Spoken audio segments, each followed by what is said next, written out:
Ka Office Superintendent of Police Riboy lengba ka Nongpo Police Station Traffic Branch menta kesengi gila penlongi kencing talasi kinungnya Arsyaka haka surokba jongka National Highway Henryu Riboy haka baling ba kate kencing talasi kilalap ya shibun ngut kinungnya Arsyaka kibom syamla burom ya ki kedon anya kali haka kencing talasi ke ba menta kesengi ya ke ba kila penlong hajan saidan kilalap ya bungut kinungnya Arsyaka kibom deng helmet kibayat nakaliang bom day ki banyak klaim lesen lembat kiwe de. Ketika jintalasi kinunya Arsyaka, kade hadian baki pulit.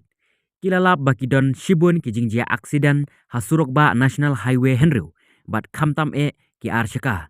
Kumta na kabenta bantela kami ki jingjia aksiden bat ban ai jing hikai kinunya Arsyaka kepala penlong ya ki pulit bakin penlong ya ketika jintalasi bat ban dan kuna na kabenta kitu ki bapen ken ya ki kendon anya kali.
Next time मत करो ऐसा, okay please.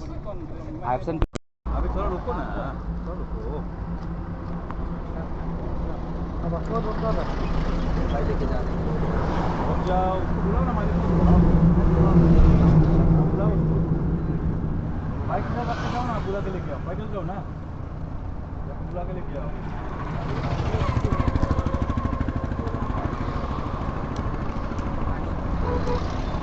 The same mistake, na? First time, but please request that next time, please don't do this thing. Okay, first time I'll leave you, but second time I'll not leave you. Okay, this is a warning. Okay, you go. Please, ma, please.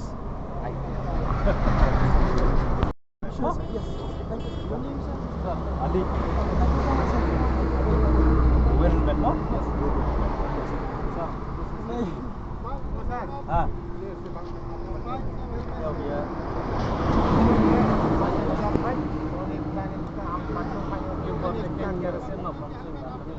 Now we are going to Delhi.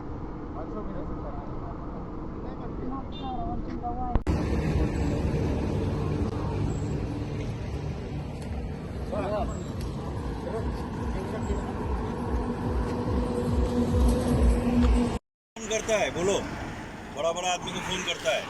NSP number ML Fajet R Sanot license rumdan helmet rumdan nangta plus langut kisong kapasti jongka skoti de arut kata batka helmet di pom balik main road kata maneda na bikin batka jiman sau bat ngajing accident nei gini epat kim sem nyokor ya kata kamet bat kamsim yuki sio ba kade kamet gede ganar entah kadau helmet kim dan kam bentap kadang minga sen kim dan kam ban yada nam taka mong no kawat ye ti de kim dan kim sem penun kam kita ni kalau pun kam kabar jong garul jong motor kerak kawan ikuan motor kerak plus da 194D